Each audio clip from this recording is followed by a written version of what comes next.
Okay, so magkano nyo naman to binibenta? Kasi meron pa nito sa market eh. Ito pa. Benta ko yan, 300.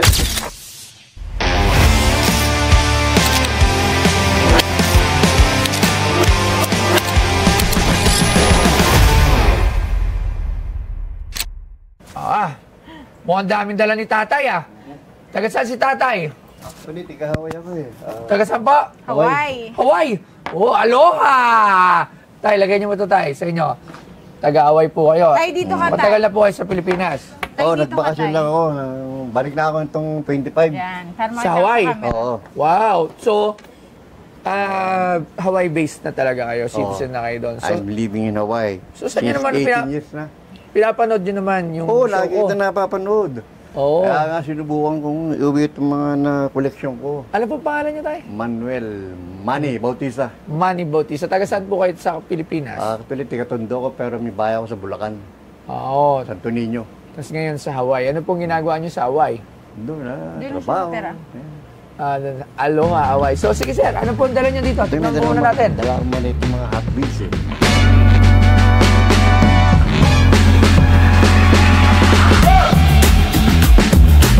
Ang Hot Wheels na ipinakilala ng Mattel noong Mayo 18, 1968 ay inimbento ni Elliot Handler. Inspirado sa kanyang anak na naglalaro ng Matchbox cars, nilayon ni Handler na lumikha ng mas kapanapanabik na mga laruan na may estilo ng hot rod na may malalaking likurang gulong, superchargers at mga disenyo ng apoy. Sa tulong ng inhenyerong si Jack Ryan, mabilis na sumikat ang Hot Wheels dahil sa kanilang malikhaing disenyo. Sa paglipas ng panahon, maraming tagagawa ng kotse ang naglisensya sa Hot Wheels upang gumawa ng mga detalyadong scale model ng kanilang mga sasakyan. Bagaman orihinal na nila yon para sa mga bata, nakakuha ng malaking tagasunod mula sa mga kolektor na adulto ang Hot Wheels na nagdala sa Mattel upang gumawa ng mga limitadong edisyon na modelo. Noong 1997, pinatibay ng Mattel ang kanilang dominasyon sa merkado sa pagbili ng Tyco Toys. At ang binebenta sa Pinoy Pawn Stars ay ang Hot Wheel Collection. Parang yung salamin ni Sir, medyo na ano. May kasama ako dito si Eddie, nagbenta na rin dito. Nang? Yung mga lumang pera na... taga Hawaii. Oo. Oh, Hot Wheels. Actually, mga luma ba to? Actually, di ba marami pa rin tayong Hot Wheels? Yes, marami pa rin. Pero may mga Hot Wheels na collect... Dito. Oo, may mga... mga mahirap hanapin. Ilang piraso po itong Hot Wheels nyo? Mga sa 40 yata. At bakit nyo po binibitawan na, yung gundo nito, o Dodge? Ang dami kasi. Nasa room ko lang. Marami pa mga vintage na car, mabigat eh. Alam, hindi ko din alam, mabigat sa car. Dalawa yung Dodge niya. Okay, so magkano nyo naman to binibenta? Kasi meron pa nito sa market eh. Itong mga Hot Wheels na to. Akala ko mga Hot Wheels na luma. So, pero may Ford GT90 ka Mahirap na pinili. Kaya ang dami. Ang dami. Magkano nyo naman to? Ito pa. Benta ko yan, 300. 300,000 lahat? 300. Each? Oo, each.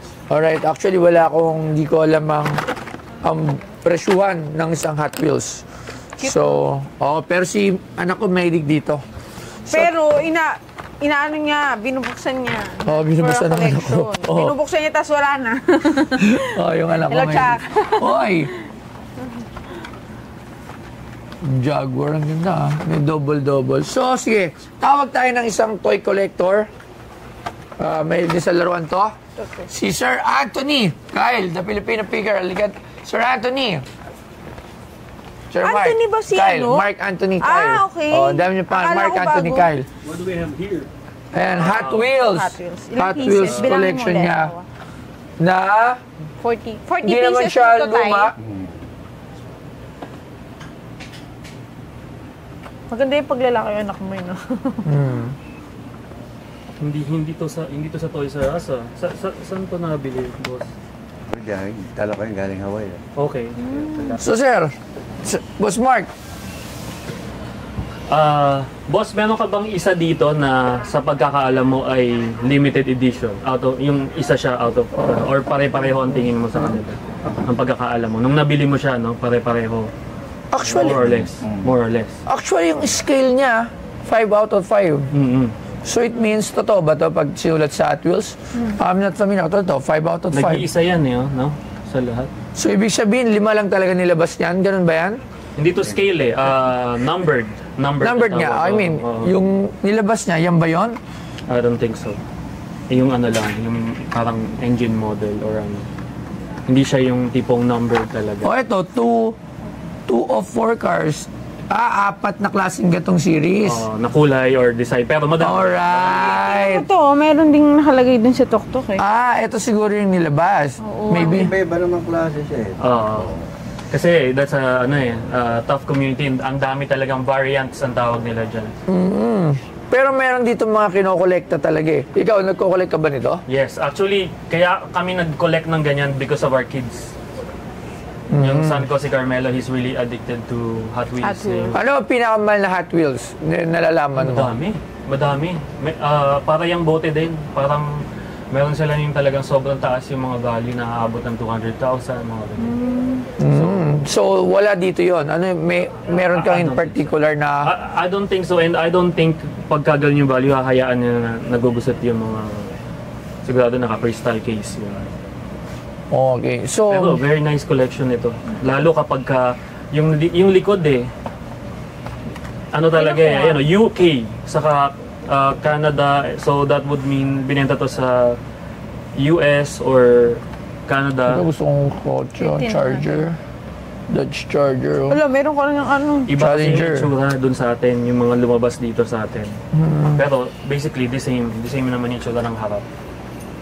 How much Okay. boss ang asking Benta nyo? ko na lang yan 300 eh. 300. Isa. Each. Kada isa? Yes. Wow. This is your, parang, Baba pa yun. I think you are How many not pieces? asking for too much. Hindi siya nag-a-ask ng too much, bro. It's, so, ganun din yung price 300, nito. oo. Ang problem usually nang nag-collect ng gato, kagaya ko, naipit na ako sa ganyan. Kasi bili ako ng bili, ng paisa-isa hanggang umabot ng madami. Ang problem mo ngayon is liquidating it eh. Yung parang paano mo siya ibibenta balang araw. So, kung magustuhan ni Boss Toyo, I think the price na 300, hindi masyadong mahal yun ha. Parang balik pato lang, brother. Lalo pag galing pa yan sa US. 45. So, the 300 is okay lang. I really think na yung 300, malaki pa yung wiggle room mo dun. Kung ibebenta mo siya ng hiwa-hiwalay later on, isa-isa. Alright?